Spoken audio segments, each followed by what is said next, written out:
যশোরের অভয়নগর উপজেলার সিদ্দিপাশা থেকে শুভেচ্ছা জানাচ্ছি আমি শামীম হোসেন। আজ আপনাদেরকে নিয়ে যাব সিদ্দিপাশার ঐতিহাসিক জমিদার বাড়িতে। চলুন যেতে যেতে সিদ্দিপাশা সম্পর্কে আমরা কিছু জানি। সিদ্দিপাশা একটি ঐতিহ্যবাহী গ্রাম।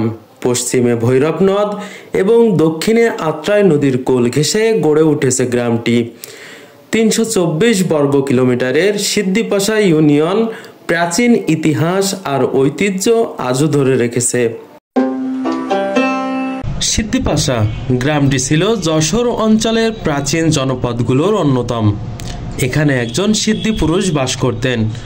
প্রবাদ আছে, তার কাছে কেউ কোনো ইচ্ছা নিয়ে আসলে সেই ইচ্ছা অবশ্যই সিদ্ধি আসত বা ইচ্ছা পূরণ হতো।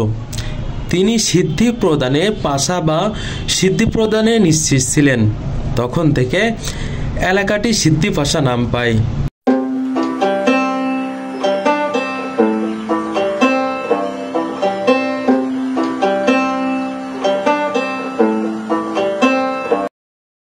দর্শক, এই মুহূর্তে আমরা আছি যশোরের অভয়নগর উপজেলার সিদ্দিপাশার ঐতিহাসিক জমিদার বাড়িতে।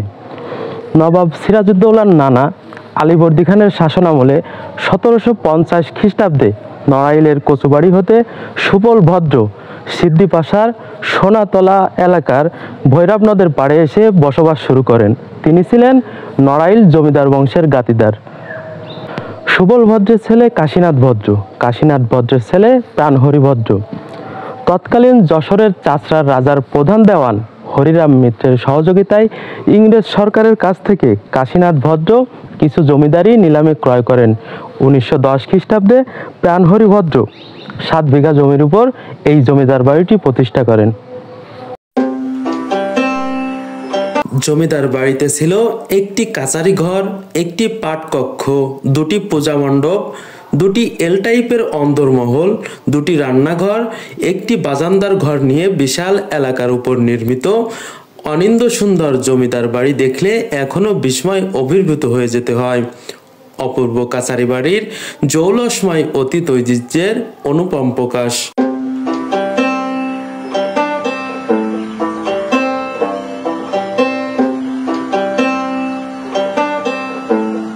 জমিদার বাড়ির পশ্চিম পাশে ছিল বিশাল এক ইন্দ্র হতে তোলা হতো সুশীতল বিশুদ্ধ জল।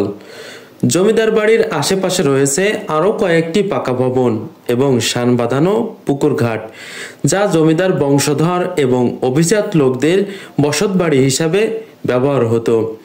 তাদের অনেকে এখন নেই, দেশ স্বাধীনের পর ভারত চলে গেছেন, তবুও বাড়িগুলো ঐতিহ্যের সাক্ষ্য হয়ে আজও দাঁড়িয়ে আছে।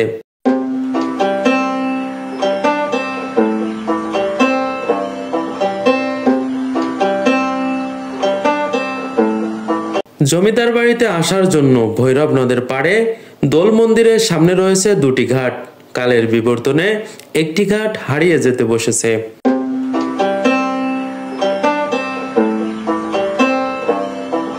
জমিদার বাড়ির অদূরেই রয়েছে সিদ্দিপাশা হেমন্ত কুমারী দাতব্য চিকিৎসালয়। 1926 খ্রিস্টাব্দে 31 জানুয়ারি স্যার পিসি রায় এই দাতব্য চিকিৎসালয়টি উদ্বোধন করেন। সিদ্দিপাশা হেমন্ত কুমারী দাতব্য চিকিৎসালয়ের পাশেই রয়েছে একটি দোল মন্দির। 1309 বঙ্গাব্দে প্রাণহরি ভদ্র এই দোল মন্দিরটি প্রতিষ্ঠা করেন। দর্শক, আমরা এই মুহূর্তে যে ঘাটটিতে দাঁড়িয়ে আছি আপনারা দেখতে পাচ্ছেন, এই ঘাটটি স্টিমার ঘাট নামে পরিচিত। তৎকালীন সময়ে এই অঞ্চলের মানুষের প্রধান যাতায়াত ব্যবস্থা ছিল স্টিমার। এই ঘাটটি থেকে তারা স্টিমার যোগে দেশের বিভিন্ন জায়গায় যাতায়াত করতেন।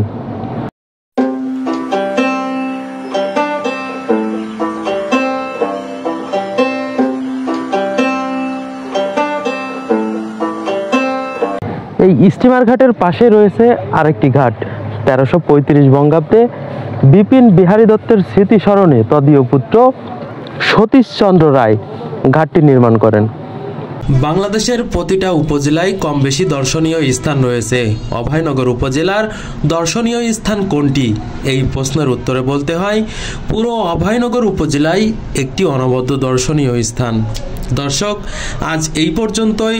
অন্য কোনো দিন আপনাদের সাথে দেখা হবে অন্য কোনো দর্শনীয় স্থানে অন্য কোনো ভিডিও নিয়ে। ততক্ষণ ভালো থাকবেন, সুস্থ থাকবেন, এই প্রত্যাশায় আমি শামীম হোসেন আপনাদের কাছ থেকে বিদায় নিচ্ছি। আল্লাহ হাফেজ।